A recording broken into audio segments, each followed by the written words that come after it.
Mama, ay mama. Ha. Mama bir iki dənə problem oldu elə gələndə, istədim sağ danışım. Ha, mən problem ağacıyam da, qardaşım, psixoloqam mən.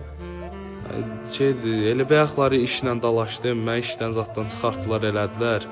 Elə yol gəlirdim, elə yolda da işlə avariya zad eləmişəm, maşını vurmuşam. Ay mama ağlama, narahat olma, işin olmayıbdı, yaxşıyam ay mama. Elmiran'ı uşaqlar yetim qaldı, vermirlər. Elmiran alimentim vermirlər. Mən bir nömrədən mesaj gəlib ki, salon pula ihtiyacım var. 100 manat bilərsən, balam acdı, balası acdı, kartı var. Pul verib aparam tez ol.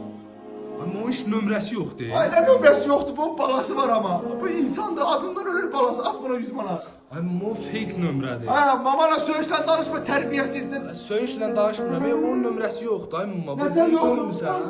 Mən bilir xeyirxah Mama qadın. fırıldaqçıdır bu. Mən xeyirxah qadın olduğumu bilir. At ona 100 manat verir pula. Ay mama pul lazım deyil. Deyib belə fırıldaqçılardan əgər qorunmaq istəyirsənsə də get kontaktın təzə özəlliyi gəlibdi. Aha. Bax bu get kontakta bir girirsən, SMS korumanı görsən bax burada. Deyib bax burada SMS korumanı bastın. De bir də belə fırıldaqçılardan belə mesajlar almısan. Nədir? Orada mesajlar var. Ya ne kadar nömrə var burada? Ay fırıldaqçılar da mısın? Ay mama. Bastı. Salam. Qalmışam binə savxozda patrışkan partlayıb.